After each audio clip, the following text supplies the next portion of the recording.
How are you guys doing? Welcome to a brand new episode of Bouqui'S Place. It's amazing to be back with you guys. I had a little hiatus, but I am back and it's going to be an amazing day. So sit back, relax. Today we are talking about something really controversial with an expert. So just don't go anywhere. Grab some coffee, some tea, whatever. Welcome to Bouqui'S Place. You know what we do here? We don't talk about the glitz or the glam. We talk about the grit and the grind. And we bring your favorite people to share their experiences. And today in the building, I have the phenomenal Praise Fowowe. Ladies and gentlemen, drum roll for the one and only.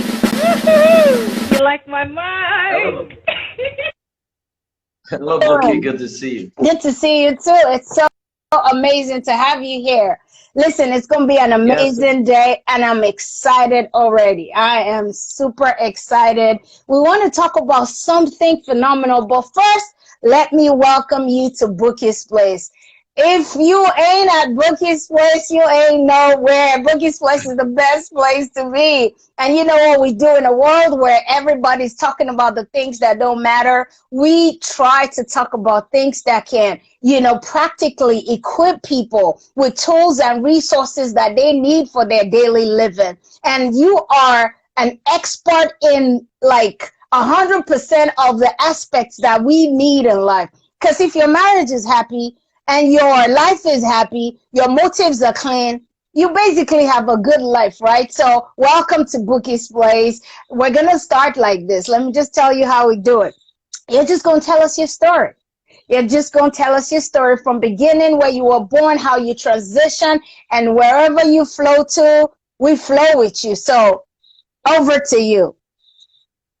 Okay, Bookie, thank you very much for the invitation. My life is just full of stories, and the story is still evolving because there are so many aspects to my life. So many. I keep getting out of stuff and, moving to another level of my life, moving to another stage. So, I've been through so much. There is the aspect of me that a lot of people know. There are aspects that people are just getting to find out, and there are so many sides to me. But if I would start, so I work as a family life professional. I work with families. I have done quite a number of things, try to solve a number of complex problems. So whenever I see any family problem, I take it headlong, research, and come up with solutions to it. And people ask me, Praise, why do you go that route? Why do you do so much in the family life space? Because as it stands today, there is no university in Nigeria that offers any course on family science. The only certification course that exists right now was the one I created. And now quite a number of coaches from other countries in Africa are now taking that certification program.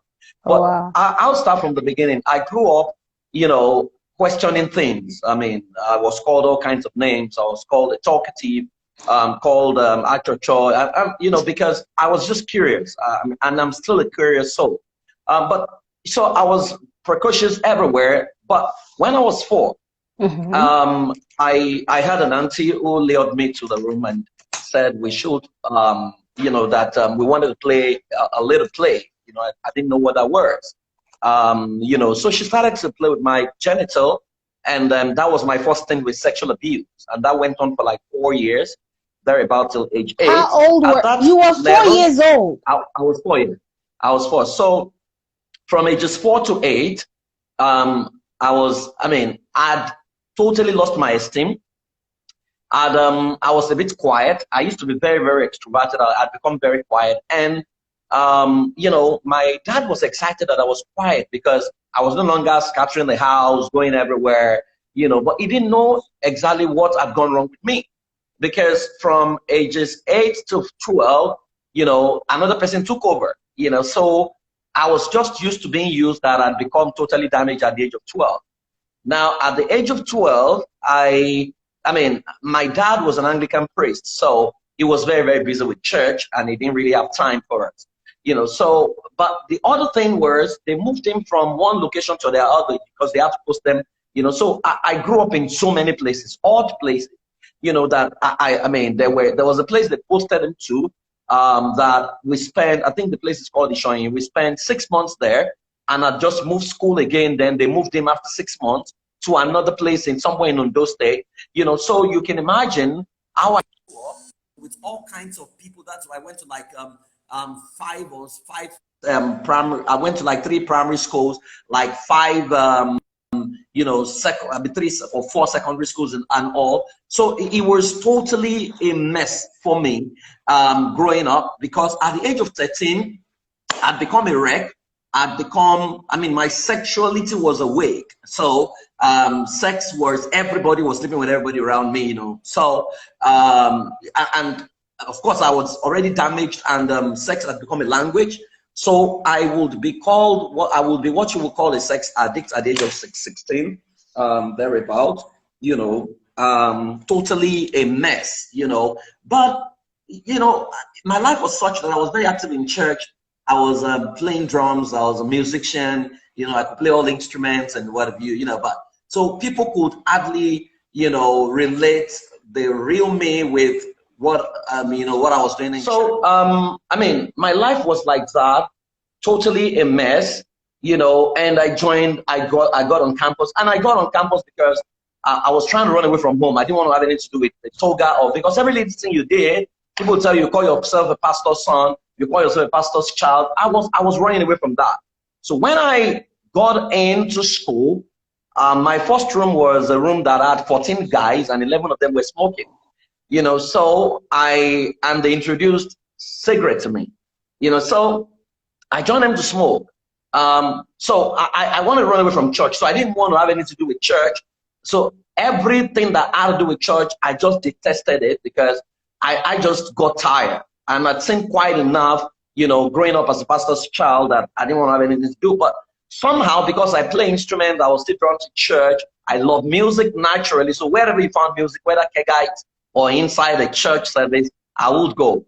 And because I was a non-conformist as well, there were churches that they said people should not dance, so I would go to Deeper Life, and you know, Deeper Life people don't dance. I would start dancing, you know, just to cause trouble, kind of, you know. So I was like that. You know, my life still continued like that till I think I got born again year 2, and I joined Christian Union IFS. Now, when I joined Christian Union IFS, I still had my dual personality, so I could go to club, you know, but I'll quickly make it back to church. On Sunday, I joined the choir. And by the time I was in 300 level, I knew that I was going to become the music director, but there was a problem. You know, there were 82 ladies in choir, you know, so for the first time, I knew I needed to take personal responsibilities for my sexuality, you know, so I started fasting that year, I think from September 4th to September 18th of that year, I think 1998. And I was fasting, and on the 18th day, I felt the Lord said to me, go and share what I had was the word sextimony. I knew that wasn't an English word. So I was like, what's the sextimony? He said, testimony of your sex life. I said, well, I don't have anything. Well, I mean, what testimony would I go and share? And if you know my kind of fellowship, Christian Union IFS is a kind of fellowship that is like Deeper Life. You don't even hold hands, you don't shake, you don't hug sisters and all, you know. And so I knew I was finished, because I would never be a leader if I went to actually share what I was dealing with, you know. And the Lord asked me, would you rather lead right now? Would you rather forgo leadership now so that you can lead in the future? And I said, okay, God, I will, you know, I will just do your bidding. So it was a fellowship day. I mean, choir was meeting, my leader was there. And, you know, so they said if there was somebody who had anything to say. And for me, every time the thing with me is that once God spoke to me, I didn't know how to pretend, you know, because I was a young believer and I was very, very serious. So I reluctantly went forward, and as I was going forward, a lot of people were clapping. They thought I was coming to do a special number, you know. So I grabbed the mic and I began to share my story, my pain, my struggles with my sexuality and what have you. And the more I shared, I just opened my eyes and I noticed that a lot of people were crying. Apparently, I didn't know that many people were also going through the same thing in my fellowship, and they had nobody to talk to. You know, we were just all talking about heaven and heaven and heaven, that nobody talked about emotional needs and emotional challenges for people. The moment I talked about it, I just felt a weight left me. And by the time I returned to my room, I met loads of people wanting to talk to me. And that was how it started. Now, the moment I did that, I spent the rest of me. I knew I wasn't going to practice as an accountant because I was studying accounting. You know, I just saw a lot of more people wanted to get help. I spent more time counseling people on campus till in fact, my final paper, I remember it was taxation. I was the first to run out of the exam, or it was as if I was freed from a prison, because I was like, oh, finally accounting is behind me. Let me go and just live my life. So I left school, and I was posted to Yola to serve. I got a Yola, and I had the option of serving with CBN, but I wanted to make impact, so I opted to serve with a school. Went to the school. They were not offering accounting, so they asked me what I could teach. I said, just give me any subject. So they gave me English to teach. Now I got to class the first day, and SS1 students couldn't recite English alphabet. You know, so how did they get promoted to SS1 in the first place? People who couldn't read ABCD, who couldn't write, you know. So I took that as a challenge, and I chose to stay with them. Along the line, I became music director for NCCF, and the first problem I saw in the whole of Yola was that pastors never mixed, you know. And I was asking, how come pastors will mix here? And they told me that they were afraid of what they call sheep stealing. I said, what's a sheep stealing?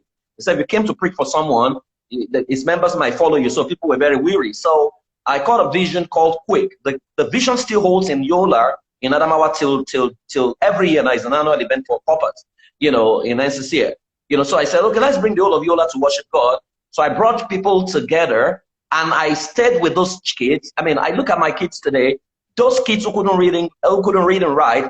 I mean, I know one of them, Ilya, who now works with Abti Abubakar University. You know, he's done his master's now. I have some of them who are PhD holders, you know. So I left Yola, and I got back to Lagos.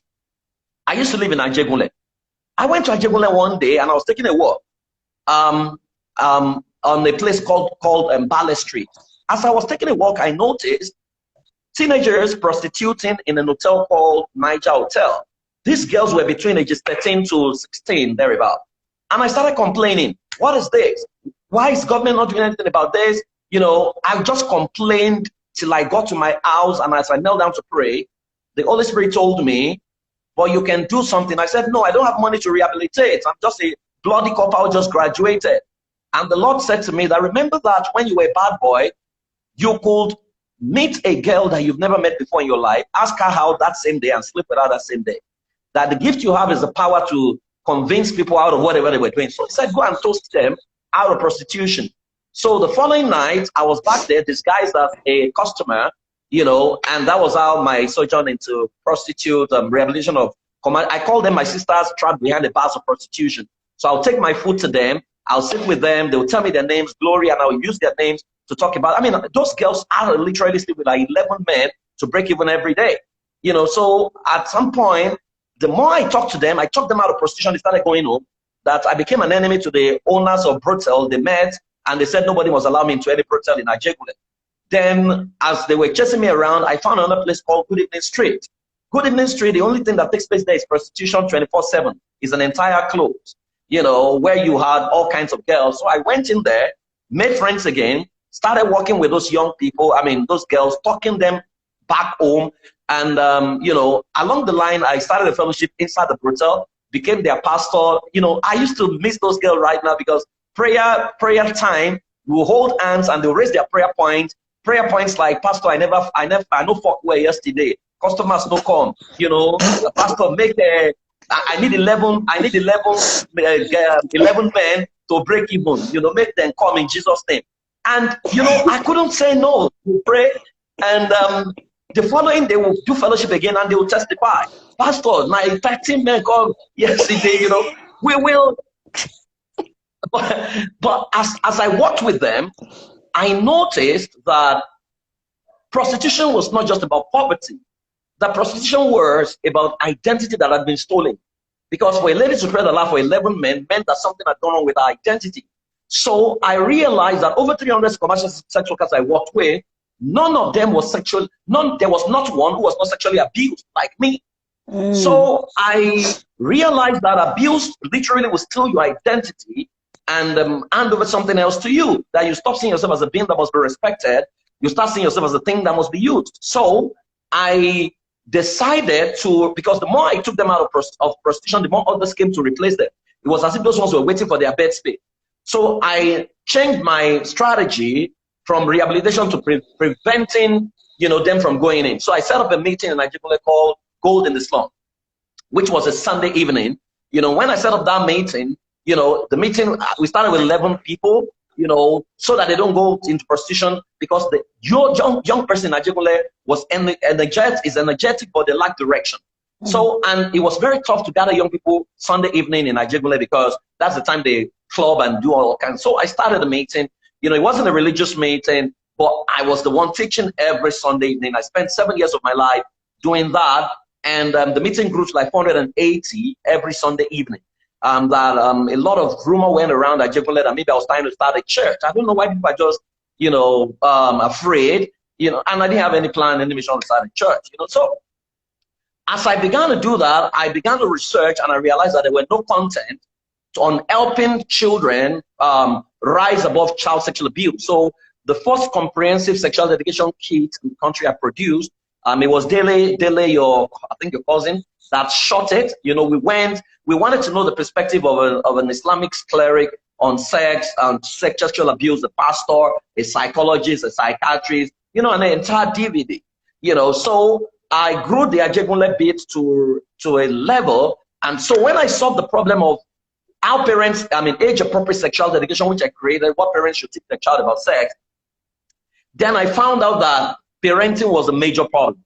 So I decided to tackle parenting, but as I was tackling parenting, I saw that an average marriage was also in crisis, because I ran data. So I began to create solutions and create solutions and create solutions.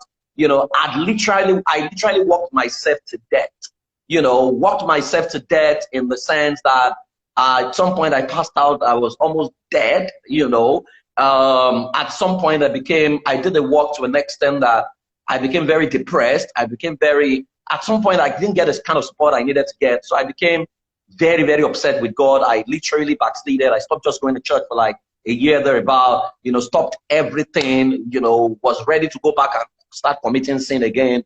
I didn't know it was depression. I didn't know I'd burn out, until I had to go and sit with a therapist, and they began to analyze my patterns, and they realized that the way I approached issue was, when something is paining me, instead of confronting it, I filed it away, and by filing it away, it never went, so for the first time, and I lost 2 mentors, then who died via plane crash, and I didn't mourn. I lost my dad, I didn't mourn, I didn't cry, so for the first time I broke down, and literally shared some of my pains and my struggles, and the therapist had to take me through, and that's why I'm surprised that people, because I literally stepped out of many of these. As I then, I'd become very known. I was speaking, I was preaching in churches, but nobody cared about praise fine, so I literally stepped out of all those preaching engagements for like 6 months to go sort myself and fix myself. I had to talk to my pastors, talk to my accountability partners, and just get back on track. So basically, right now, I just want to help, and that's all I want to do right now, to say that something good can come out of Africa. I'm in the Family Life Coaching Association in America, very prominent in there, and every time I share with them some of the innovations we have created, because right now we literally created all kinds of innovations. I created a psychometry, for example, that if you run that psychometry, for example, if I have married people who have problems, I don't even need to listen to them. If I run that psychometry, I can process it and analyze it, and it will give me 94% accuracy. I'll pick everything that's wrong with them that they never told me about. I created that from scratch.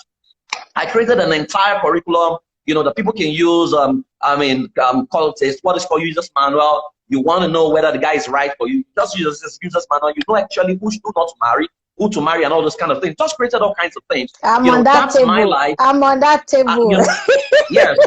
So a lot of people, at some point, a lot of people noticed that my approach to counseling people was totally different. So people started coming to me that, please come and teach us, your model. And that was when we started Family Systems Engineering Certification Program. And I remember going to talk to my mentor about it, and my mentor looked at it and he said to me, because I was looking for affiliations in the US, and my mentor said to me, Praise, I'll tell you something. If you can be patient with what you have, I think it's superior to what they ever have in the US. And my mentor is a professor, so And he said to me, this is very authentic and unique. And I think don't seek affiliation or else you'll be subjecting what is superior to the inferiority just because you want a name back. He said, just believe in your God, believe in yourself. I know you can pull this through. And that was how we started. And I mean, the thing has caught fire. And for every other problem I saw, I preferred solutions on parenting. So all kinds of solutions along family life. So I consider myself as someone who is just curious and want to solve problems. I believe in the power of Ubuntu, which says, I am because you are, there is nobody without you. And I'm very, very compassionate when I see people in crisis because I know what I've been through. You know, you will hardly find me judge. I don't, because I've lost the right to judge. You know, I get drawn towards people in crisis because I just want to help. I believe everybody deserves a second chance, you know, because God gave me all kinds of chances, you know, and that's the way I am. Now I travel a lot, work on like 4 or 5 continents right now. Sometimes I don't know how clients find me. People just call me from all over Finland, you know, Japan, to say, oh, somebody recommended, dropped your name and something like that. You know, so I kind of believe that everything we've been through in life is a setup for where we are. I believe our life is a super story. It has a happy ending. Every pain we've gone through are the suspense in the movie of our life. If you remove those pains from your story will be very empty. You know, everyone that hurts you, I believe people don't hurt us. People are only revealed. Everyone that hurt you were cast, you know, recruited by the divine for them to act their role because everything they've done to you is what has led you to where you are. And that's what has led you to even this session.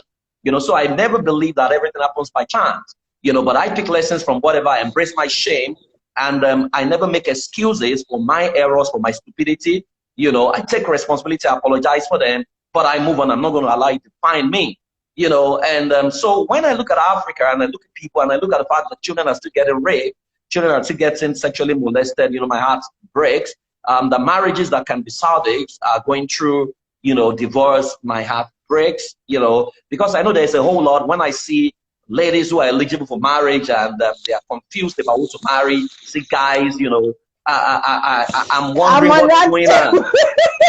You know, and I'm able to sit with people and just help them open their eyes to what they have never, you know, considered, you know, because sometimes they say, oh, I want a man, but they don't want a man. They want a cultural man, you know. Meanwhile, what they need is a man, you know. So even when someone who doesn't fit their description of their culture shows up, who is an eligible husband, they can't spot him, you know. So what I do is to help people break the barriers in their brain and to help them look at the pain that they have been through, that has taken them, sin that they never talked about. People talk to me about so many things. I'm a custodian of people's secrets, you know. So maybe that's a summary of a part of my life. In case you have any questions, maybe I'll take up. Oh, let me balance well, because today I'm having free therapy session at the expense. Everybody is going to.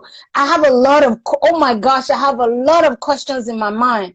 The first thing I'm tempted to say is, so what is wrong with me that I have not married? Please tell me why. Bouquie, I will need to run an assessment on you.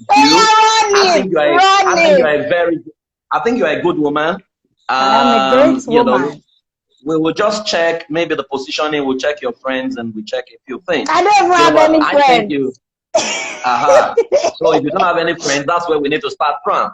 And you never forget that you became a superstar pretty early, and somehow I've had a chat with you, and I think your thinking is not as transited the third world thinking.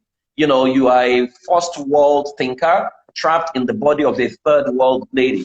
You know, so it's not impossible that the people you are attracting are third world people who want a woman who will cook, who will sit down, and that's not the kind of woman you are. I cook and sit down. No. What I mean is, some men want a cook, they don't want a wife, someone who just sits at home and does nothing. You know, they want to eat from their wife Monday, breakfast, lunch, and dinner. That's not the kind of woman you are anymore. You know, so you will need someone who is secure in his esteem, who doesn't battle with insecurity, who can handle the greatness that you are, you know, and not many people can do that because it's a culture that says women are to be seen, not hard and things like that. That's not who you are. So we will need to find out where your tribe is and the way you vibrate so that you can attract your tribe. And I don't think it's a problem. I think the man for you exists somewhere. We just need to figure them out. Oh yeah, we call you forth in the name of Jesus. But today is not about me. Then today is not about me. I mean, I just heard your story. You were raped at age 4. Yeah. First, I want to ask, is that person still alive? Well, she's alive, and I mean, I have had to forgive a lot of people, you know. So it's, I mean, I see her, I support her. So it's not an issue for me. There are schools you need to go to better understand what you'll be doing with your life. Maybe I would have been totally detached when I see abuse, or detached when I see all those kind of things. But my heart goes directly to those kind of things naturally. And that's why, I mean, without those experiences, I won't probably innovate many of the things I've innovated today. You know, so wow. I don't see it as, And why I could forgive is, you know, if you see every abuser, what if they were also abused? Because abuse is a cycle. Hurting people hurts people. Many of the people who have hurt people the most were people try to help, you know, but they didn't have the capacity to help, you know. So I forgive us our trespasses as we forgive those who trespass against us, you know. So I don't have a problem letting go and, you know, forgiving people, you know, because she could, I mean, I didn't know her childhood. She could have also been raped, you know, as a child, and, you know, I could just have been unfortunate to be the guy around, be a victim, you know, at the time that she was going through a thing. Yeah. Yes. Oh, wow. This is so, you're making so many, I have like a myriad of thoughts just running through my brain right now. I'm thinking of hurt people that hurt people. I'm thinking of a lot of other things. But what I really want to point out is perspective. So you had a choice to make. And this is what the power that a lot of us give away. We have the power to say, I will either go this way, because you said just now that you could have, you know, completely ignored everybody and said, I'm not interested. I'm going to go and rape people as well. I'm going to be this. Or you could have chosen what you're doing now, which is to help people. How do you get to, because what we do on this show is we practically equip people with tools and resources, because a lot of people just say 7 ways to succeed, 6 ways to do, and people are left with, so how do I get there when I'm in that crisis? You know, how do I mean, I just had Corona, I had COVID, so I was sick for like 3 weeks. And I was trying to remember all those things I used to preach. Tell yourself positive things. It just disappeared. Like, I would wake up. I will wake up and I would not even want to stand up. My head is aching, my eyes are hurting, my bones are quaking. And I'm like, so waiting, I used to tell other people when they're going through, I could not find it. How do you find the mental capacity to still choose right with everything that went wrong with you? Okay, so it's about personal development. I am very, very practical. If the Bible does not work for me, I'll tell you it doesn't work for me. I am not, because at some point in time on my journey, like I said, I jumped church.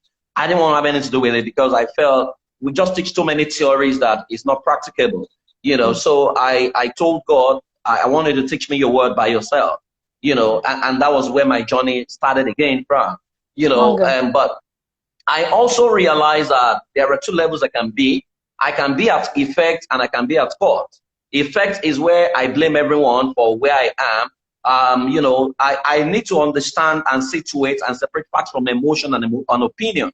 Yes, I was raped at 4, but there were things that did not happen, right? Yes, rape happened at 4, but what did not happen? I was not killed. That did not happen. My brain was not stolen. That did not happen. My intelligence was not, I mean, I could still read and write, you know, so there were a lot of things that did not happen. You know, so I had to separate it and say, you know what, I will be at fault, not as at effect, you know, and I'll take responsibilities for it. And that was what I did. So it's about how people interpret what happens to them and the people in their lives. I remember that I started reading John Mason. A friend just gave me his book, and I love it because I was like, hey, these are the kind of books I want to read. Then I stumbled on Dr. Miles Morales, and he personally mentored me, you know. So those were the people who taught me, as it were, you know. So I learned a whole lot from them. And I read a lot. I mean, I love to read autobiographies. I mean, I realized that there were people bounce back from whatever situation they found themselves. They had a choice to make, either to sit down there and begin to cry and say they destroyed my life, or to rise, forgive, and move on. I chose to build, you know, an entire industry out of my pain, you know, and that's what people need to understand. And there are people who are waiting for the optics to be perfect before they step out. See, the problem out there is two animals that I can't wait for you to fully heal. Because yes, I hear people say everyone needs to fully heal. But if we wait for us to fully heal, none of us will be fully healed.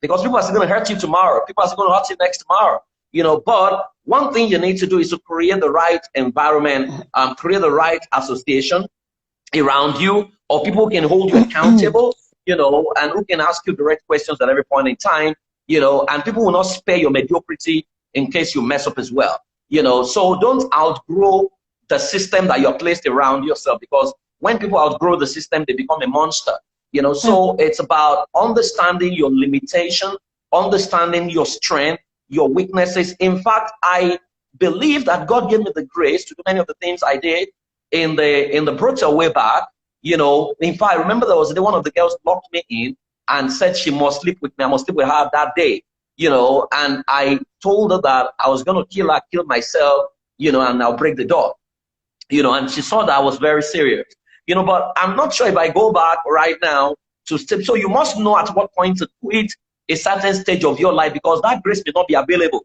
you know. But if you now, you know, think that, because sometimes God speaks to you for a season, but you think it's forever. So God says, put up this program this year, but you think it's now an annual event, right? The only time God will be present in that program is that once. Every other thing you are doing afterwards, you are on your own. It's not a show, you know. So I knew when the time was up. I knew when the time was up for me to leave Ajekule, you know, and hand that project over. I've always been at the cutting edge of history to know when to leave something and hand it over, you know, or else you just realize that you can create a solution and become the problem to that, and become a problem to the solution if you're not careful, you know. So you must know, my father used to say to me that the actor must leave the stage when the ovation is loudest, you know. So, but for me, I believe that, you know, imperfect people should not expect perfection from others. You know, that's the way I live my life. And when I understood that concept,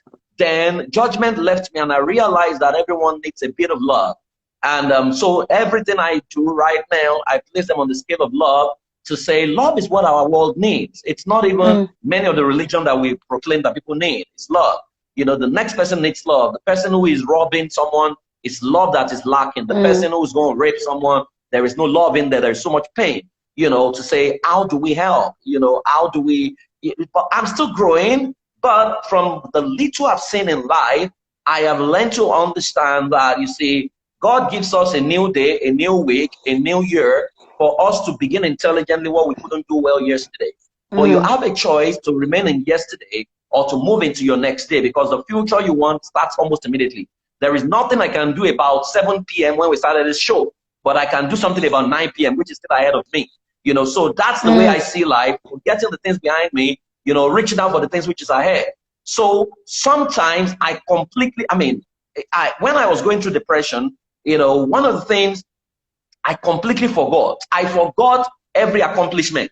I forgot that I did anything with prostitute, 300 of them. I forgot what I did in Yola. It took therapy for my therapist to begin to talk about, you know, she gave me a task to say, can you remember that they are blanked out from my brain to say, what were the things you have done in times? And I began to remember, I just broke down to say, this young man, you have done so much, but you have been ungrateful, you know, thinking that you have not achieved anything at all, you know. So I have learned, you know, to let go of whatever happened in the past. And I understood early that a forgiving heart is a heart that's willing to forgive before the offense is committed. So when people hurt me, I don't really take offense. I see it as, and I say it all the time, that people don't hurt us, people are only revealed. There's a next level for you that they shouldn't follow you to. So they have to do what they have to do for you, them to be revealed, for you to know that, okay, this person cannot be in my holies of holies. This person belongs to my outer court, or this person belongs to my inner court. Because at the level of holies, that is the level of brotherhood. It's not everyone that can see what happens in there. But there are people who are going to be with you. Even when you fall out with them, there are things they never say because they keep the bond of brotherhood. You know, so I have learned a whole lot in my journey to understand that, you see, personal, that's why it's called personal development. Nobody can do it for you. If you wallow and wail from now till next year, nobody's going to develop you for you. Even God is not going to do it for you. You have to take responsibilities and say, this was what happened to me. This was what did not happen. This is, I'm going to choose either to turn it around and flip it and turn a mess into a message, or keep whining and complaining about someone who has moved on, maybe probably dead, and I don't even know where they are. So the choice is yours. You need to take that choice at some point in time. And whatever choice you make will determine eventually where you hang. Yeah. Wow. They say that the quality of the choices you make will determine the quality of your life. You're talking about something that I just literally experienced. I mean, when people say all this stuff about COVID, let me tell you why I know that thing is from hell. I mean, every negative thing that ever happened to me that was gone from my hard drive, this COVID 3 weeks started bringing it back. I'll just lie down. I just remember something that happened 25 years ago and I'll be ashamed again. And I'll relive that experience. And you know, I'm like, where is this coming from? Some of it, and then I'll start thinking, oh my gosh, people must have been looking at me. You know, in the moment you just brave yourself and just go and all that. I started to think about what would people have thought. Somebody like, no, yeah, they would have thought, you know. And I started to relive it until I said, I can't do that. This is from hell. And you said that you went through that same thing and you needed an external support to tell you this is who you are, to put in front of you your identity, to let you see that, listen, you're not crap. You are a piece of gold. I want you to talk to someone that, because you see the way our eyes are created. I can see you now. I can see your glasses. I can see your shirt. My eyes are created to look outward. So I can't see me. If I need to see me, I have to get a mirror. Yeah. And God help me if my mirror is cracked, if my mirror is broken. And now my self-perception, who I am, is broken because the only resource that I have to see myself, my image, is broken. So my self-worth and my self-esteem that is hinged on how I see myself is kind of now broken. So it will take effort to reach out for help. You know how people, I mean, I say this on this show all the time. Somebody will be saying, Bobo, your man, Boy is a liar. He's a liar. And then he picks a call and he's like, I'm in Hollywood. And he's not even near there. And you're like, but what's the difference between you that is saying, no, LA, this one is just it. You know, so they see on other people, the sins look so big. So I want you to talk to someone now, because we're all talking about Nigerian government. They're very bad. But this is the same us that we mess with our NEPA. We mess with all these things. We cut away, you know, and we're talking about the ones putting palliative away. And we're stealing small things. So I want you to give us, you're a therapist. How can we see ourselves right? Okay.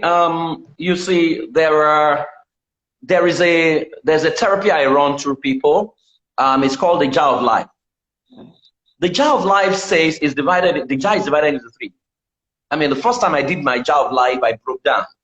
Now, in those three places, you have what we call the upbringing, you have the environment, then you have your significant emotional experience. Now, at the level of the upbringing, everything that was done to you growing up were softwares that were programs installed in you. Some of those programs, so for example, I grew up in a religious home, so religion was installed naturally.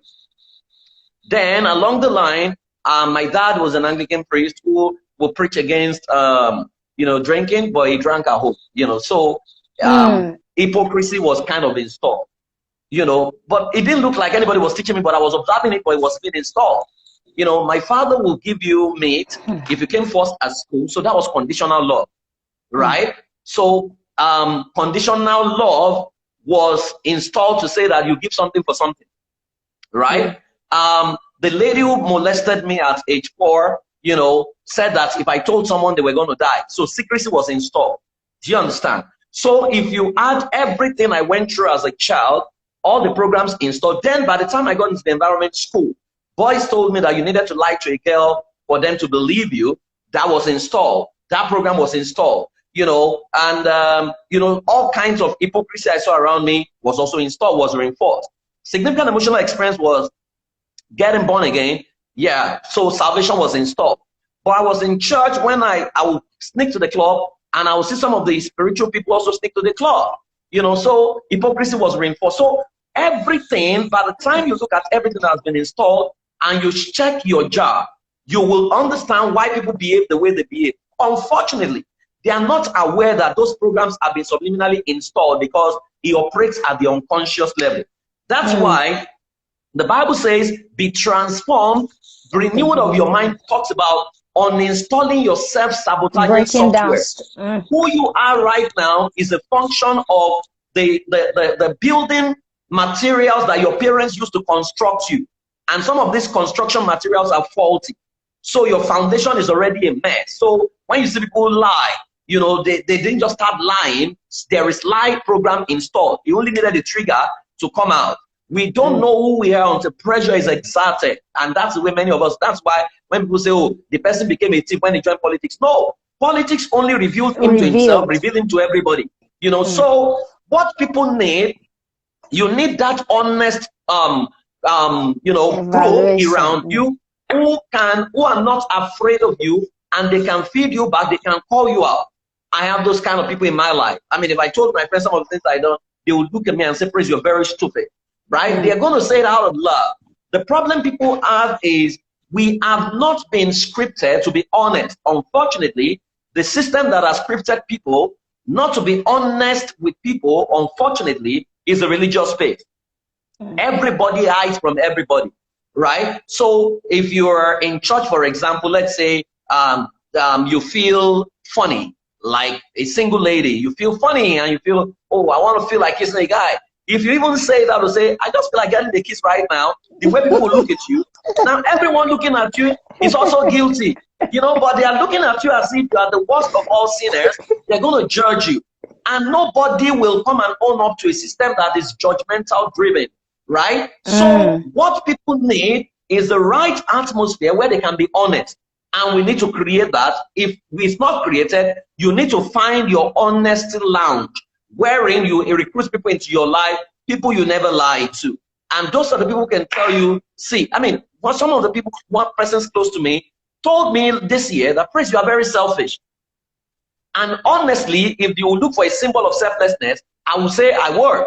Because I could empty my account for people. But by the time she described certain things I had done, I had to think about it overnight, and I woke up to her the following day, and I said, I'm so sorry, you are correct. I think I didn't know, because it's on your blind spot. And you see, if you check, there's what we call Johari's window. In your Johari's windows, you have the arena. The arena are the things you know about you that everybody knows. You have the facade. Facade are the things you know about yourself that nobody knows. That's where scandal happens. Then you have the unknown, the things you don't know about you have the blind spot, sorry. The things you don't know about yourself that others know. Then you have the unknown, the things you don't know about yourself that others don't also know. Those ones come out when pressure situations alive. So for example, nobody will know that Bouquie can jump, do high jump, until Bouquie is in a place where a lion is chasing up. Then they will know that Bouquie is an Olympic gold medalist with a potential to win, but it has not been, pressure has not been exerted. So people need to, you know, be very honest with themselves, and people need to use professional. I must say that. It pains my heart when people can, stand before people. No matter your title, drop the title. Title does not make anyone, right? You need help, you need help. I think the problem is when people go to see a therapist, we think they have special problem. It's not, it's not as big as people peddle it. It's like when you have a headache, right? So you need to go get help. But a lot of people never get help until it's too late. You know, so we all need to get to the point. I teach what we call the friendship quadrant. In the friendship quadrant, you have your outer court, you have your inner court, and you have your holies of holies. You must choose your holies of holies. Why people are not honest is because they have positioned outer court people in their holies of holies before, and they will burn you. So that experience, you know, has totally messed them up and has prevented them from owning up. But you need to understand that your shame is your shame. Own it and make it a part of your story, but move away from it and don't let it define you. Like you rightly said, when I was going through depression, all kinds of things came back to me, you know, as if, you know, your everything you have built, and my consolation was, praise, you started from scratch, so it's not a big deal. You can always begin again, you know. That's the way the consolation I give to myself, you know. So everybody needs somebody. You need to find the angel sent to you. There are angels sent to you. You need to find them, right? Some of them, you may not like them, but they will tell you the truth. But make sure that you locate your own angel and place them in your holies of holies. It's something we all need to do. And we all need to also understand that judgment never helps anyone. It is love that builds. Knowledge puffs up. We point fingers, but when we look at the fingers, the four other ones is pointing back at us. You know, so we all need to understand that. So when people do stuff, a lot of people look at what they are doing. I don't look at what they are doing. Why? I look at why and how. Because why shows me the root cause. Motive. How shows me the pattern, right? And once you look at why and how, then empathy replaces judgment. Then you can now move in their direction and provide help. Because if you know where people are coming from, you will even appreciate where they are. That people have been damaged, okay? They've been totally damaged in the childhood, you know. And when you see what people are complaining about, those are symptoms. The real issue is not being talked about. So we all need to provide support and help people and help them to, the Bible says, if anyone is overtaken by fault, you that are spiritual should help that person, but you also take it to yourself, you know. So we all need to be there for people and understand that, you see, the ministry we've received is standing between the living and the dead. But the person even standing between the living and the dead, sometimes that person is injured. That person is bleeding, right? But you still have to stand for people and help them up. You know, so for me, what I'm going to say to people is, please find those people you can be honest with. People that you can open up and say, these are my struggles. These are my issues. These are the thoughts coming to me. And please, those thoughts, evil thoughts, are not real. It's been proven right now in mental health that we do not have the capacity to accurately recall what happened in our past. So most of the time, what we say about our past is subjective. It's actually exaggerated. And what I say to people is that no matter what it is, you were the one that ascribed meaning to it, and you can change the meaning, right? Because nothing means anything except the meaning you attach to it. Whatever you believe about yourself, every human being is a meaning-making machine. So whatever you believe is your choice. So a woman, I was working with her, she was becoming depressed, she said, because her husband was calling her useless. And I said, what does useless mean to you? She said it was insulting and demeaning. So I said to her, can you write useless on a sheet of paper? She wrote it. I said, there are two words there. What are they? She said, use plus less. I said, can you flip it? And what does it become? She said, less use. I said, what does less use mean? She said, less use means that you don't have the capacity to maximize something. So I said, is it possible that your husband is announcing that he doesn't have the capacity to maximize you? Meanwhile, you think that he's insulting you. Then she jumped on. She said, Praise, how come I never saw that?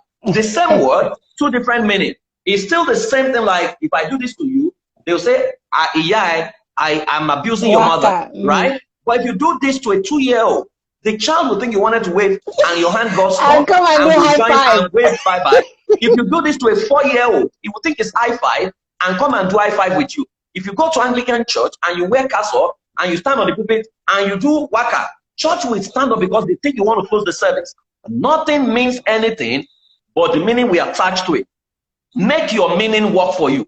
The moment you make your meaning work for you, you will be able to create empowering meaning, right? That is I call it narrative management. I mean, Donald Trump does that very well, right? Something is something, Donald Trump will create another meaning. Someone said that Donald Trump will probably go to his grave believing that he won the election. Regardless of what anybody else said, he will believe that the election was rigged, you know. But that is his own narrative. So the same way, you can use it for you. So people look at you, maybe marriage is broken down, and they are calling, they are labeling you. You can flip it around. Life has given me an opportunity to rectify the error I made in times past. It's your narrative, and if you push it very well, you must make your meaning work for you. The problem is people make their meaning work against them.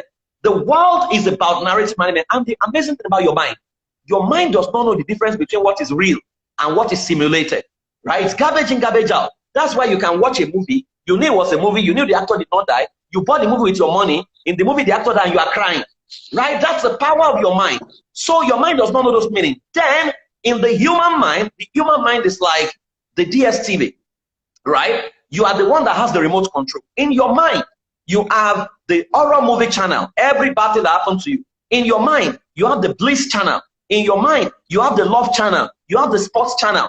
But the way the human being is framed, we have the capacity to retain bad faster than good. So when good happens to us, we quickly move on, right? When bad happens, we dwell on it. We need to now flip that script, exaggerate your good, undermine your bad, and focus on the bliss channel in you. So we do an exercise which in scripture that says, forget not his benefit. So I say to people, can you remember a time in your life that you felt very happy?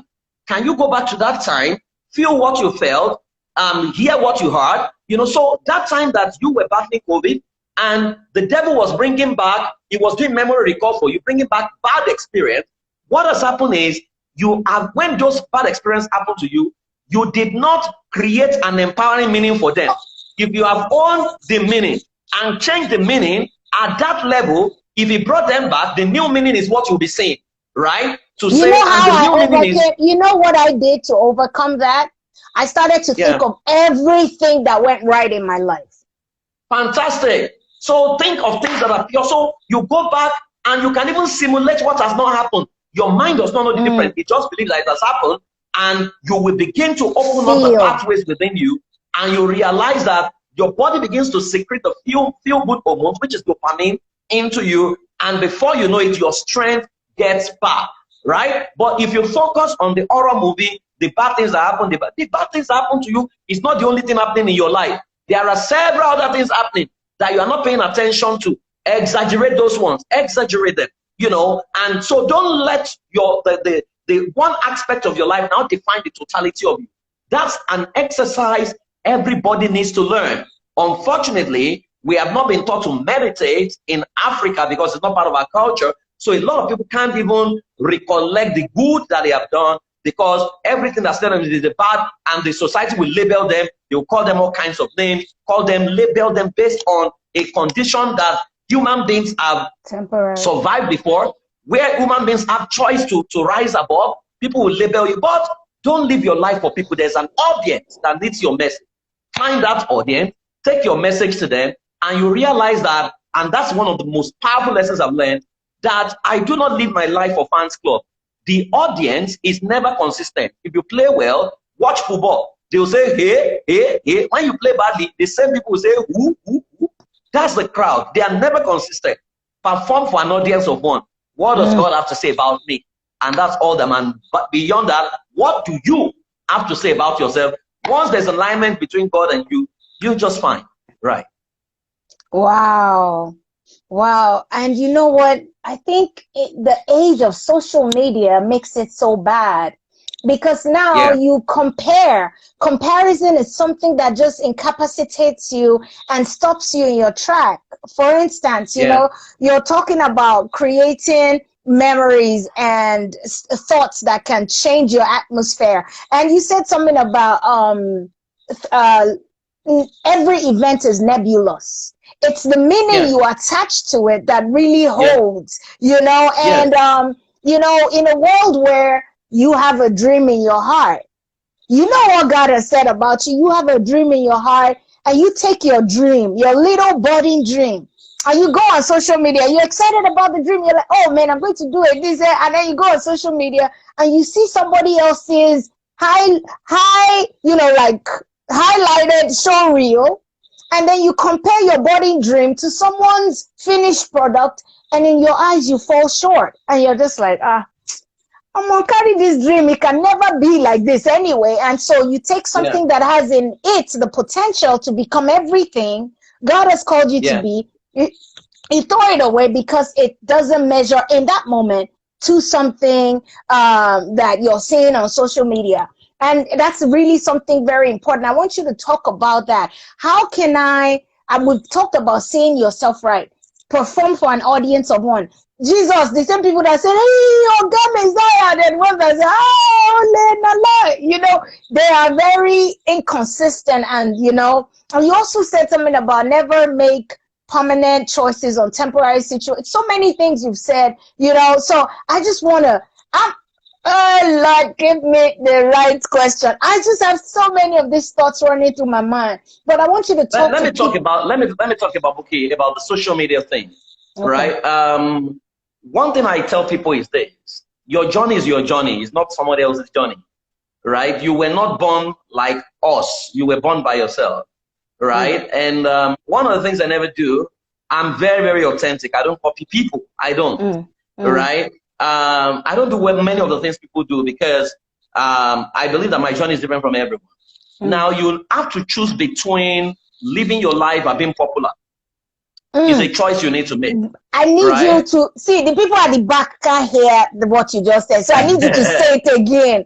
What is the difference? Because a lot of people think external validation makes them who they are. So I need you to break that down. External validation actually, you know, will recondition you that you begin to live a life called pseudo personality. You will lose yourself, right? So that's why you will see me tomorrow. I mean, today, I'm speaking at the highest level. The next minute, I'm eating corn on the road, right? I never forget where I'm coming from because I have attended enough funeral to see that there is nothing that you can take away from this planet, right? So when you understand that, you don't want to live a life trying to please people and lying about who you're not. I'll give you an example. A guy wrote a book and put it on social media, and he said people should pre-order. In 3 days, he said sold out. I was like, what? I don't sell books out like this. I even struggle for people to pre-order. So I went to meet him and I said, can you tell me how you do it? Because when I see what is good, I want to know how. He said, oh, Gami, don't let me lie to you. Only 3 people ordered. So I said, but why did you say sell out? He said, now so we do one. They call it fake it till you make it. But you see, when you fake it, you keep faking it, you become a fake eventually because people find you out, right? So you need to understand that. I love the way, I mean, I first added from Nia this one. I said, if you jump up, you are coming down. If you grow up, you will stay up. A lot of people want to jump up because what trends right now is, become the trend. So they don't even care whether they use scandal or what. They don't care. They just want to be popular. Right, but if you become famous and you lose your soul, there are so many famous people who have committed suicide because they did not exist before they blew. You need to exist because when you eventually blow, what will make you stand and sustain your success is the you. If you don't have that you, it will show because stardom is a magnifier of your strength and your weakness. So you need to sit down with yourself and realize that, you see, I'm not a celebrity. That's what I say to people. I'm not a musician. So I can't compare myself with a musician, right? But where I function, the only thing I know how to do is to do me. I can't do you, right? And I'm not going to allow you pull me down because my journey is totally different from yours. I know where I'm coming from. When I was raped at 4, you were not there. That was me, right? That's not your story. So I take my life as it comes, and I say to people, what I do is I have created a routine for myself, right? I call it my mental gym. I do it every day. I know exactly where I'm going, you know. So I have stood against things that didn't even make sense.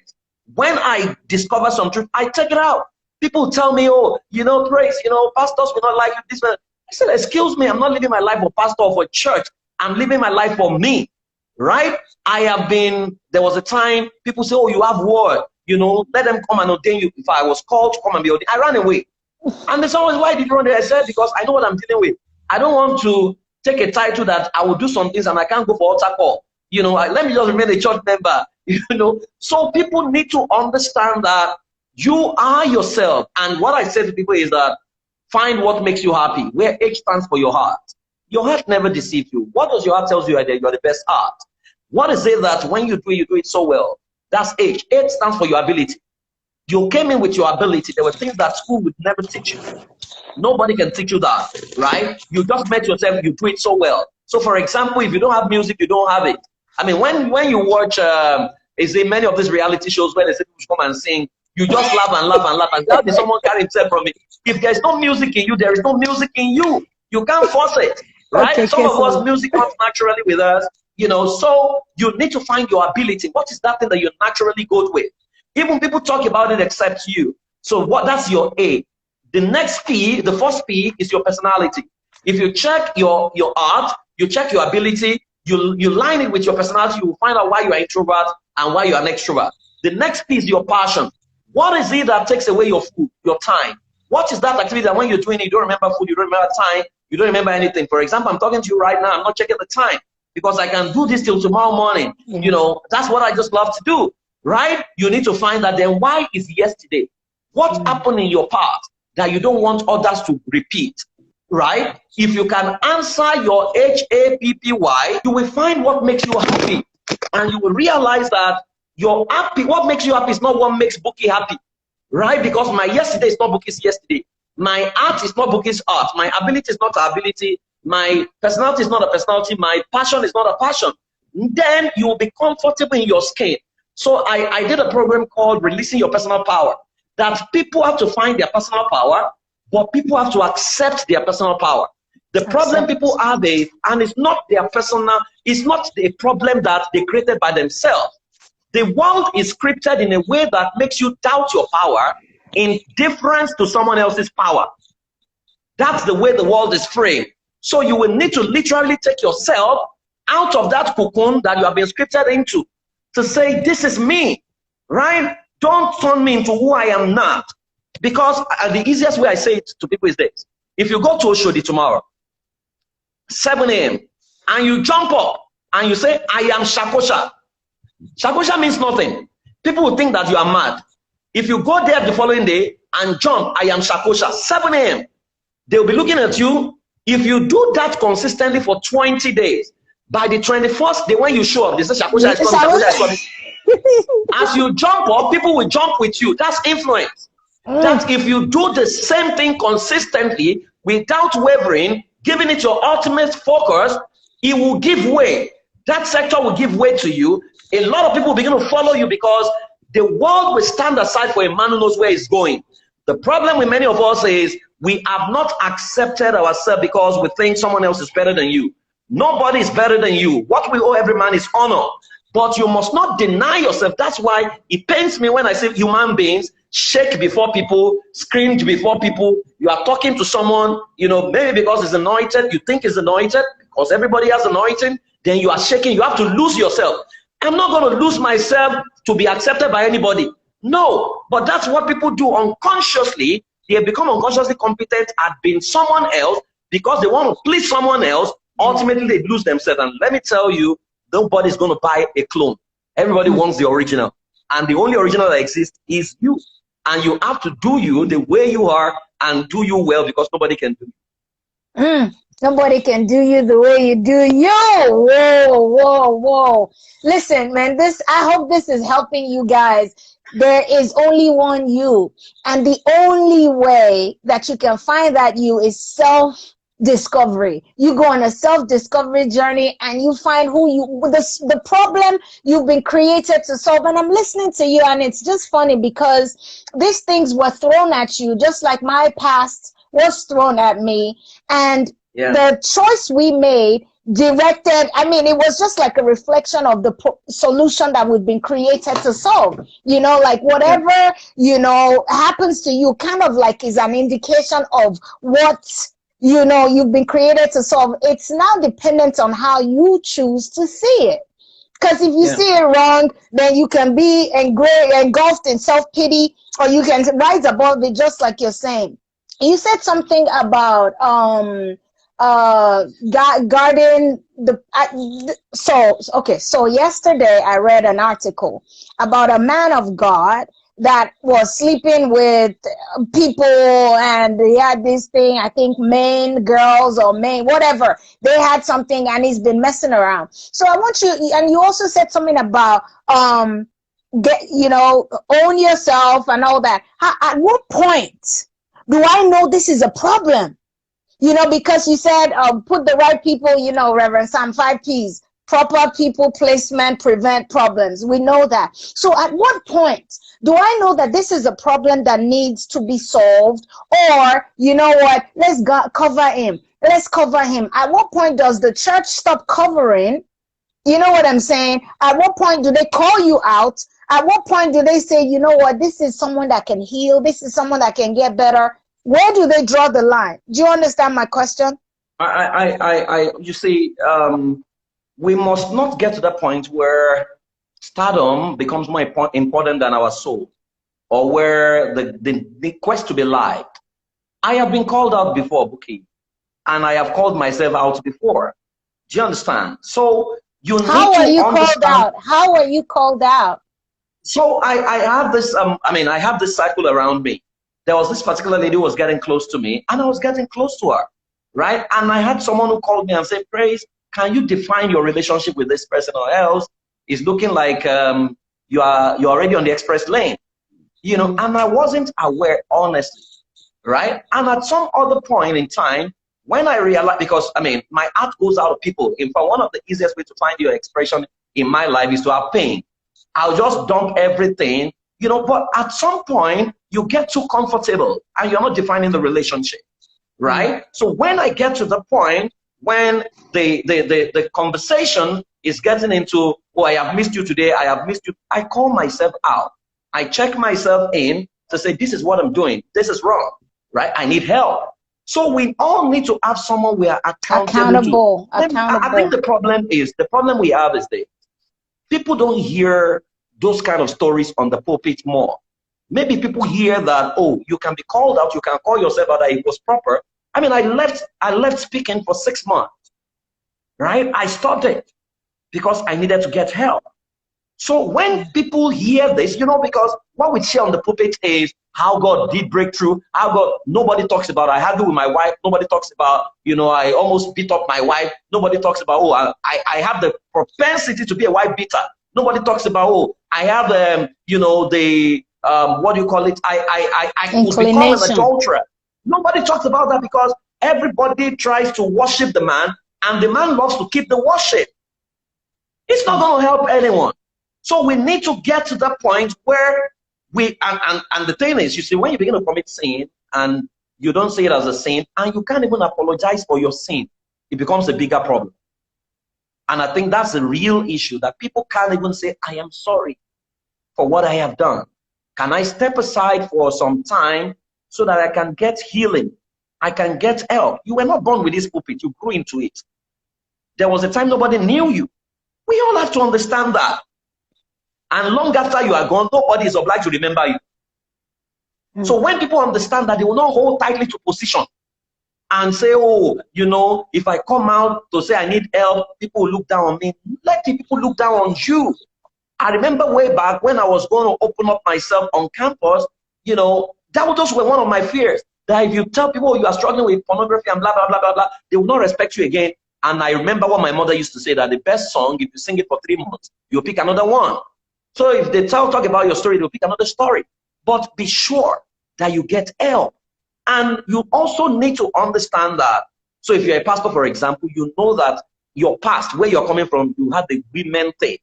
It's better for you to set up a proper counseling session that is professional, manned by someone else. I think we always assume that it's us they want to see. It's God people want to see, not you. Right? Because you are dispensable. And because if you don't go and rest and get help, by the time it becomes a problem, the same people will move somewhere else. The sheep will always look for where to feed. right? So people need to understand that we need friends around us. And I honestly, Bouquie, I must confess, it's lonely sometimes at the top, but you need to consciously ensure that you are not the lonely Londoner at the top, which is why I have kept the friends that I've had when I was a nobody. In fact, one of my friends saw me and he was like, he wanted to call me, you know, all this kind of respect. I said, no, come off it. My name is Praise. We drank Gary together. No matter what I become, I am praise to you.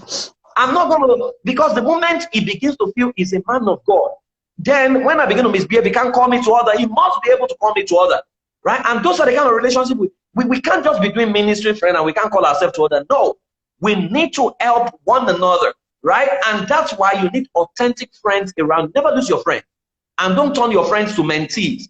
And now they are not looking up to you. No, give them freedom to call you to order and be able to say, Oga, can you go and rest for now while we fix you?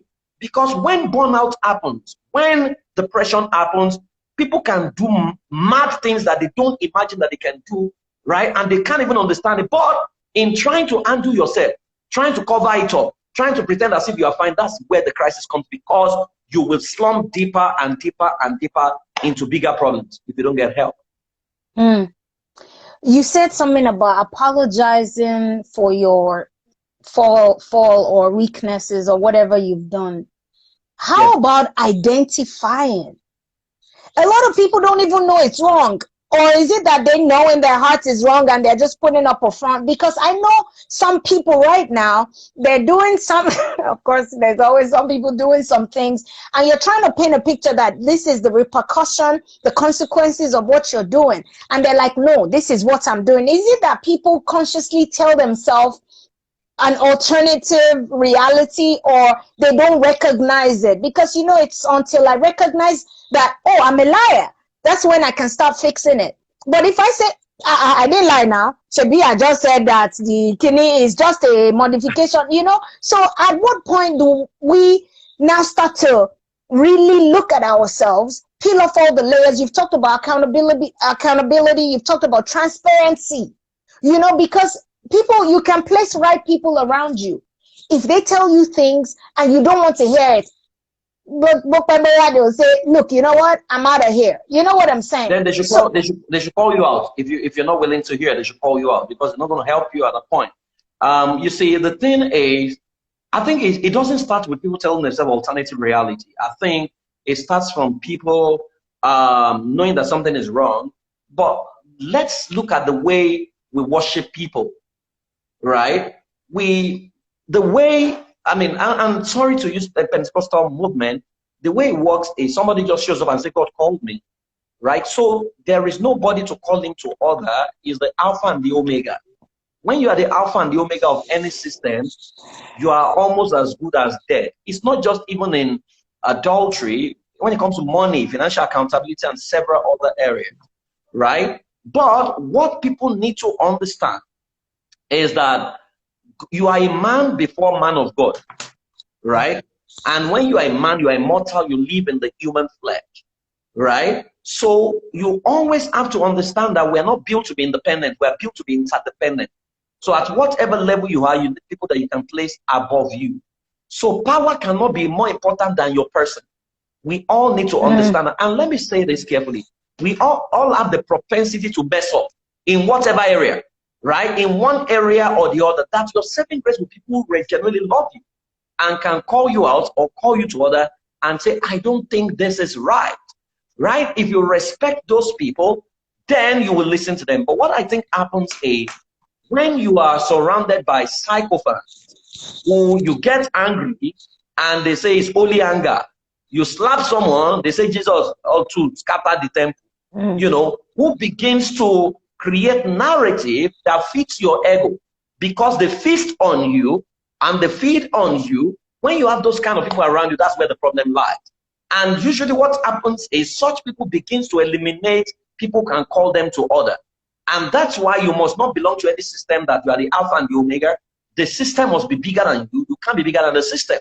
What men have built is, if you check even our political leaders, you vote a leader into power in Nigeria, then you have to worship him. is misbehaving, is messing up, is stealing, you can't call him out. You are still worshiping him. You are saying his integrity, is Mr. Integrity, even when there's no integrity, right? That's who we are. So somehow, I think leadership in Africa is lordship, right? And that's an absolute. Sorry, that's not only. I live in a country that our guys, everybody, is the Lord. It's the Lord. It's the Lord. See, the people that can tell him the truth, they resign. But go ahead, go ahead. And absolute power corrupts absolutely. Absolutely, yes. You know, and that's the problem. Because I grew up in the Anglican Communion. In the Anglican Communion, my dad was a priest.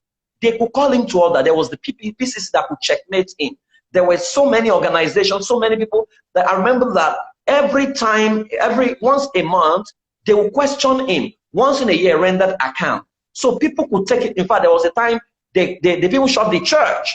You know, so the power belonged to the people. But what has happened over time is people worship the anointed man. And once this concept of anointing, I think, is something we need to remove so that people can get help. So when the man begins to beat his wife, you know, people begin to blame the wife. When the man begins to mess up, people begin to excuse it and say, oh, you know, after all, miracle is still happening. And you know, we are miracles driven, right? But there is the competence, there is the miracle of God, there's the character of God, there's the competence of God. We need to match all, right? And say, because the awareness to even know that what you are doing is wrong, it still means that you are in the faith.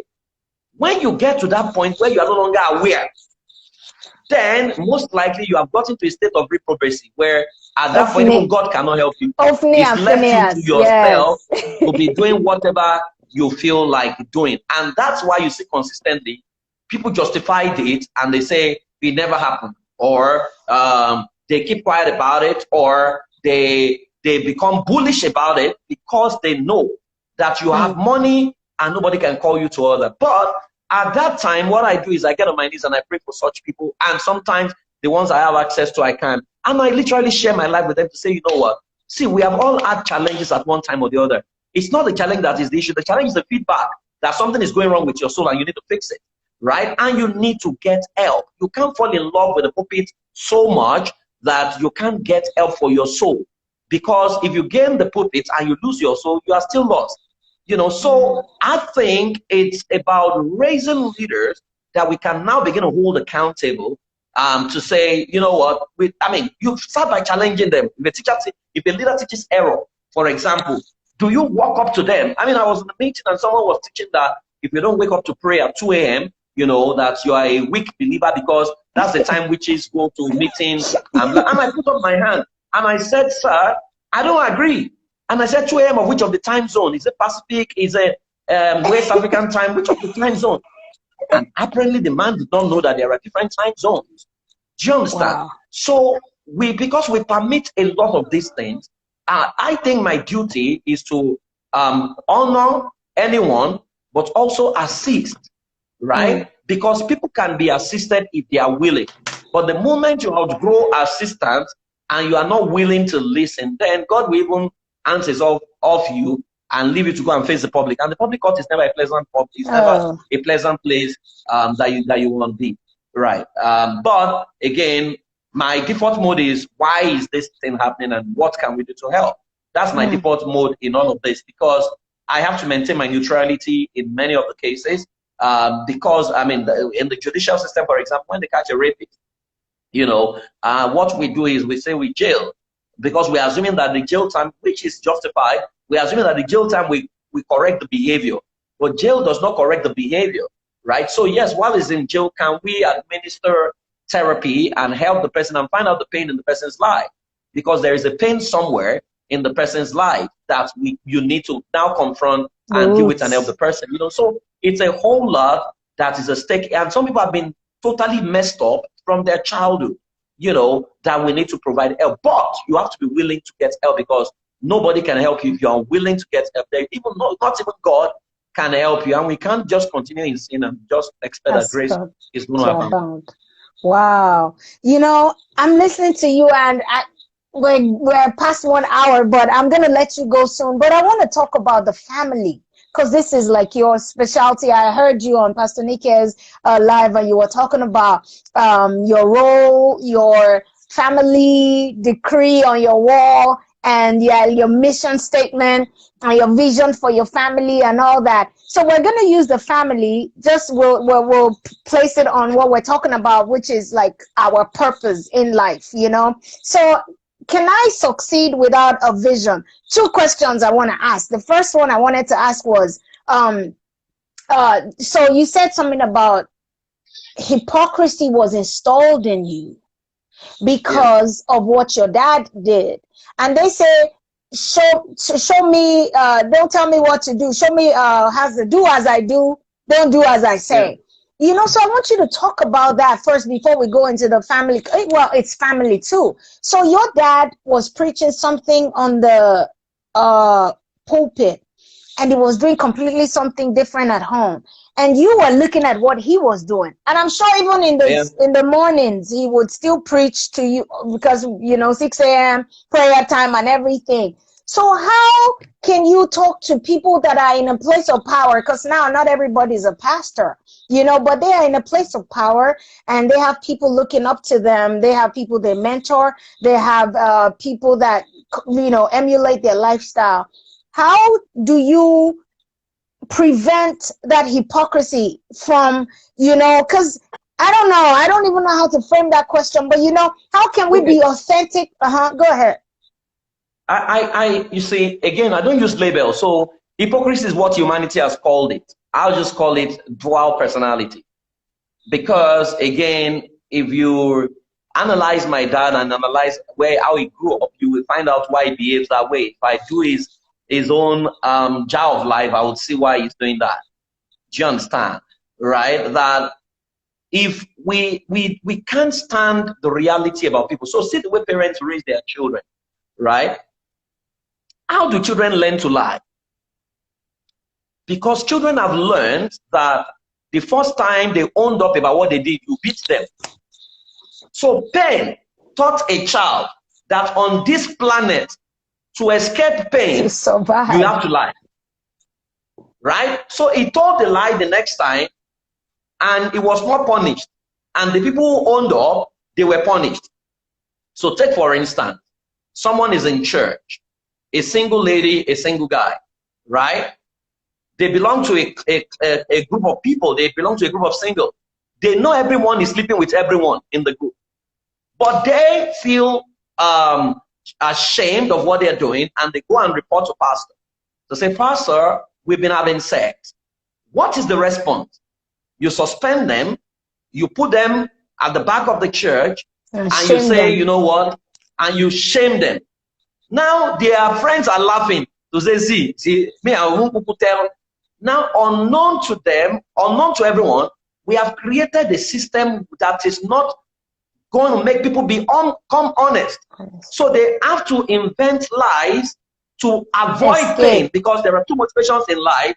It's either the quest to avoid pain or to gain pleasure.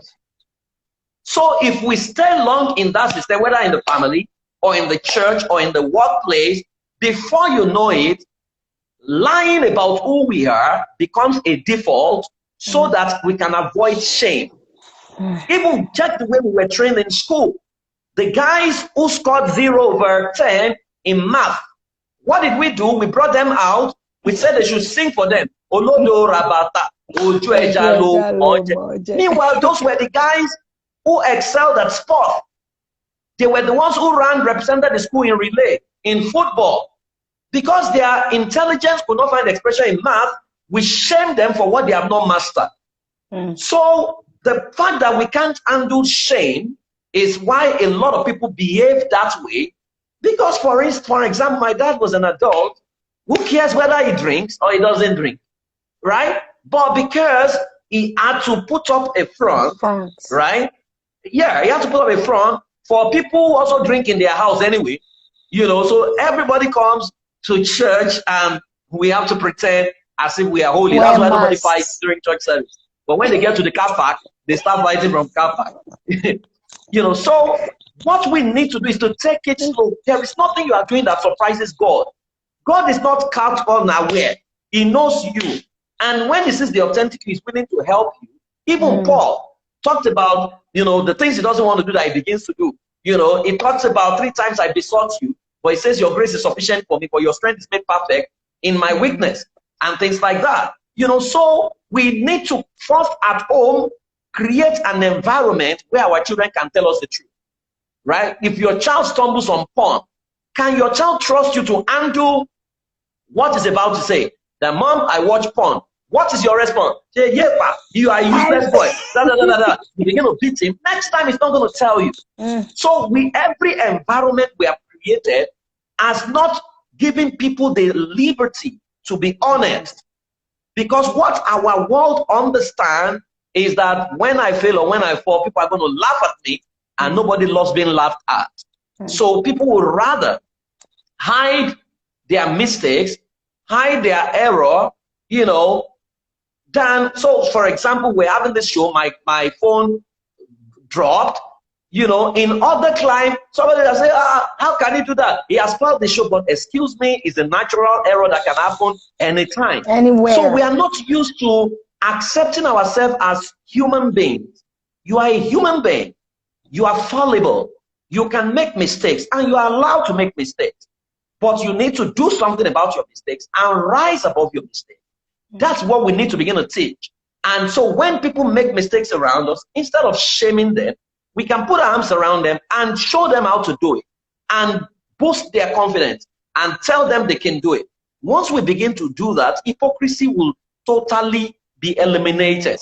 But until we do that, we are not qualified to call people hypocrites when we have not created the environment for them to be honest.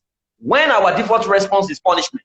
So they are forced not to tell us, which is why sometimes people say that maybe unbelievers have better hope, because when they go to the bar, they tell themselves the truth. They say the way it is, but when it comes to church, you have to lie. If you are coming from, even if you go to the club, when I started dancing salsa, people were like, how can you be dancing salsa in a particular hotel? I said, am I sleeping with somebody there? Am I committing sin? So if people don't like my dancing salsa, let them not invite me to their pulpit here. They say, when I started yoga, I didn't do my yoga publicly. Privately. I did it publicly. I say, Wesley is doing New Age. How can he be doing yoga? Yoga is meditation. I know it's your ignorance that is troubling you. So I have outgrown, and it's not people, some people have not gotten there, where you have outgrown the need to be liked or the need to please certain people who don't really care about you. A lot of people are still there. There are 4 stages in life. The first level is called domestication. That's the level where you live by people's rules and regulations. You live by beliefs that you don't know. The belief was not yours. You believe it nevertheless. Everyone is doing it because, so for example, you go to church, you finish service, you share the grace, but people still sit down to pray. You ask them, why are they doing the prayer? They say it's because they met people doing it, So everyone does that. That's domestication. But the next level is the level of awareness. At level of awareness, you now realize that you are not going to go far. 85% at level of domestication. You now begin to set goals for yourself. Say, this is where I want my life to be. And at that level, people are going to call you rebel. They're going to call you names. They're going to, talk you down because it looks like you want to free yourself from them, right? But if you persist in there, people begin to accept, that's Bouqui'S, just leave her, or that's who she is, so, they will accept before you go ahead, as you're speaking, I'm remembering my life. Because when I started to sing, I said I'm a Christian. What my default setting is singing gospel, but I didn't look it. I had one part of my head scraped. I had read, and all the pastors were like, "She can't come to our church, and this one that is not, And as you're speaking now, I didn't even know I was creating a path. I was just doing me. I was just go ahead. That's awareness. When you now set your goal, say, this is my portrait, this is who I am, this is my signature. I'm not going to, become someone else because I want to get on some pulpit. No. Then the third level is the level called recreation. That's the level where you are no longer living by rules. You are living from within to without. You are no longer bound by what is happening around you. You have attained the level we call where you create the heaven within you that invalidates the world without. So if the whole world says Bouqui'S is ugly, you are very pretty. So you are not bound because the beauty you see is inside of you. You are able to create things from within. Then the fourth stage is the level called freedom. At that level, you become heaven's divine project manager. You get instructions and you go ahead to carry it out. It doesn't make sense to people. It doesn't have to make sense to them. In fact, they will tell you it can't be done. You just go ahead and do it. And by the time you do it, well, we never knew it can be done. But many people never leave the first level because they love the crowd. They feel that when they step aside, they are going to lose friendship. They're going to lose faith. And that is why people live in hypocrisy, because you are not authentic, because you are afraid of what people will say. What if they found out? What if they do this? I've shared some things here today that I say they are uncomfortable conversation, but it's me. It's my story. I have no other me. So I would rather share with you and share publicly, before you become breaking news somewhere, So we need to understand that, you see, at the end of the day, God is going to strip you naked. He's going to judge you naked. So there is nothing, to be afraid about, right? That we need to lose the fear of men and learn to accept ourselves and realize that, you see, everyone, it was T.D. Jakes that said the strongest of all men still struggle. That everyone has got some areas of their life. There is no one that is perfect. So let's not pretend and behave that one man is perfect. The man you are looking up to, all you see is what you can see. By the time you get off that stage, there's a whole lot happening at the back end that you don't know about, right? You may even be in a better place than him. So don't let's equate people to, man is not God, and let's not make them, to say they are infallible, they are fallible. So we need to create that environment where people can be authentic around us and where they can be honest about their struggles, and where we don't judge them, but we provide support for them. I think if we create the environment, hypocrisy will give you. Wow. And we're talking about setting goals now. And we were talking about you said when you enter your house, that whenever you said something that whenever someone comes into your house, they're like, you give them the visa to come in. Please, can you share that with us? That they're like, okay, so let me move to the entrance of my house. Okay, so this is what you see when you open my door. This is our family vision. These are our family values. Can you hold it still? Hold it still. Okay, yeah. So to build a team of loving friends who are free to be, the comments are in my way, who are free to be themselves. Wow. Raising other winning families. Wow. So you have a vision for your home. And then what's the one underneath? What's the one underneath? Those are our values. Can you read it? The comments are in my face. We have honor, we have accountability, integrity, responsibility, and orderliness. So those are our family vision and our family values. And, so when you come in, that's the first thing you see. And if you have to live with us, we take you through an induction program on how it works. We have a constitution, we have our handbooks and all kinds of things, So we tell you the system that operates. Okay, so if I come to your house now and I say, Uncle Prezo, I'm coming to spend the week. So tell me how you will indoctrinate me into your home. So I'll tell you about our vision. I'll tell you about our values. I'll tell you some of the rules and regulations in that home. For example, we can't determine your appetite, so we ask whether you can cook because you have to fix your meal yourself. And you don't dump your plate in our sink because we don't have a house help. So the power to finish your food, you must be able to wash your plate by yourself. You can't watch TV overnight. So when it's light out, you go to bed.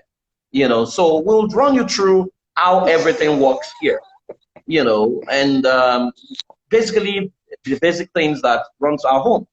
We'll run you through it because we're very intentional about anything. Yeah. And we know that you can't just come and knock on our door and say you are passing by. No, it will never happen. So we're very, very intentional about it. We literally run like a nation, kind of. That's how we run. Wow. And now we're going to talk about the most important thing in the life of every human being, vision.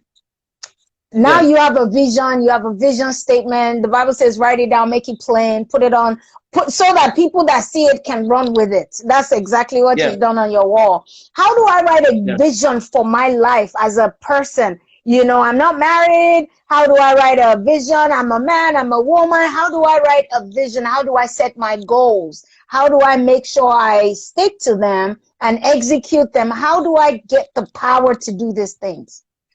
Okay, so there are 5 steps to writing a vision. I mean, it's not something, usually it's not, I need to do a masterclass to teach it, because a lot of people don't know how to write a vision, and one thing that you need to understand about your vision, a vision is a mental picture of a prepared future, and your vision must be love-driven.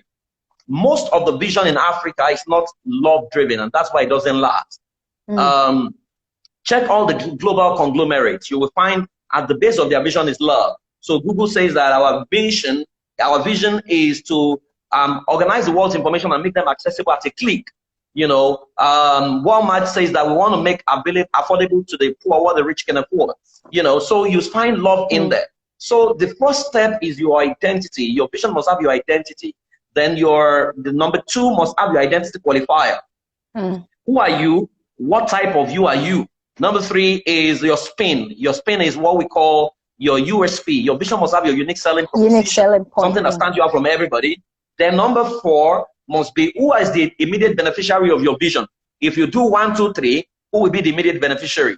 And number 4, who is the ultimate beneficiary of your vision? Number 5, who is the ultimate beneficiary? So if 1, 2, 3, 4 happens, who will be the beneficiary at the 5th level? So if you put all those 4 together, then you will find your vision. But your vision must be measurable. Your vision must be time bound. It must be something that if you share it, we can draw a picture around it. It can't be spooky. It can't be vague. It must be very clear. It must be inspiring. And it must be something we can build a model around, because with your vision, then you can build a system around it. Someone is saying Walmart. But that's what their vision says. Anyway. So you need to be able to craft a vision for your life that is you. It's not someone else. And you need to build a system around your vision, because system is what promotes discipline in your vision. A lot of people have vision and they stop at the level of vision. Your vision has to be your system has to be in place, because systems are not emotional. So for example, I can't grow emotional in my family tomorrow and go and empty the bank account. No, there are procedures for it. I can't grow tomorrow and just say, I want to take a second wife. If I have to do that, our constitution says that we need to call a constitutional conference and we need to subject it to vote. Wait, so who are in your conference? Who are the people in your constitution? The eligible voters are the eligible voters are myself, my wife, and my children, 2 children, and majority has to carry the vote. So I can't just wake up tomorrow and say I want to start drinking myself to stupor. They can call me, because once my son says no, my wife says no, my daughter says no, that's already 3 against 1. So I can't win the election. They have already won the election. So your vision must guide the system you said. Then your vision must determine your values, because if we place your values against your vision, your values must be able to deliver your vision. And so that's another ballgame entirely. So people need to understand that your future is actually your vision. Your vision is your future, because without a vision, then you're not going anywhere. And that's why people get jealous. People who have no vision, we get into competition, right? But if you're running a vision, you are not competing with, I don't compete with people. Maybe there are people competing with me. I don't. I'm living my life. If you are competing with me, then you are following me to live my journey. I know exactly where I'm going. So people who have no vision end up in competition. So they check, what is Bouquie doing on a pay? Oh yeah, let me start something. And so meanwhile, they don't know that it's part of your vision. Then in no time, they stop doing it, because it was never their vision. Because every vision comes with provision. Whatever God calls for, He provides for, right? There are things I will never do, but there was a time I ran a class 140 days. Every 3 a.m. in Nigeria, ran a class, 1 hour. And I never repeated the same content twice. People were like, are you mad? How do you do this? I said, because that's what I contain. If you try it, you might collapse. So you need to be clear about what you want for your life, because there are so many distractions in this planet, and you have to go on your journey by yourself. And that's why I beg people, as you go into 2021, I think I'm running out of time. I have to get into a session now. Okay. Doing a coaching now. In 2021, don't let another person's vision determine your year. Don't even call your year anything until you do a self-analysis. They may call it your year of harvest. It may be your own year of development, maybe your year of networking. If you have not sown any seed, don't call it your year of harvest. That is that man's vision. You need to find what your year is all about. It may be a year of connection. It may be a year of personal development. So it may be a year of discipline. It may be a year of self-discovery for you, right? You need to call it what it is and ensure that what you want to focus on is what you want to focus on. Don't go on what everybody wants to focus on. You know yourself more than anybody, right? And that's why I love it when Bouquie says that 7 steps. Your step may not be in the 7, right? So don't be bound by what people are teaching. A lot of errors have been taught over time. You are one human being here for one purpose. You need to find that purpose and you need to follow it. We call it lifestyle. It's the concept I take. Life plus style. You first ask, what is my life? Then what style can deliver this life? Then the style you choose must deliver your life. But if you don't have a life, if you choose a style, you'll be wasting your time. So find your life, determine your style, and live your life, and you'll be happy at the end of the day that you truly live.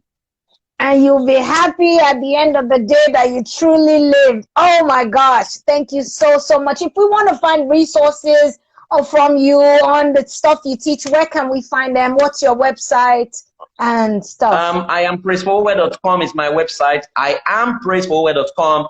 There are so many resources on my website. There are so many courses there, so many certification programs, and there are some freebies in there. I mean, there's a 7-day free personal discovery session, you know, but I mean, if you reach me also, I mean, I'm on Instagram, you know, there is a whole lot that we can give you for free, but some of them you will need to pay for them, you know. But go on Fowowe.com, you see everything we're doing, and you can avail yourself of some of the resources that are there. Wow, thank you so, so much. I like the self-discovery one. I want to, and let me not clown around. Thank you so much for taking time out to enlighten us and educate us. We have a lot of great people in the house. Pastor Kingsley is in the building. And yes, Pastor, I didn't even know until I was checking. I didn't even know. But, you know, thank you so much for coming to Bouqui'S Place. This will be on YouTube. People can check it. I'll send you the link. It will be on YouTube on Bouqui'S Place. You know, you guys subscribe so that you can get the notification and all that stuff. Thank you so much, Minister Praise, Pastor Praise, Therapist Praise, everything. Pastor Kingsley saying hi. Yeah, I can see him now. So much. Oh boy, how you doing?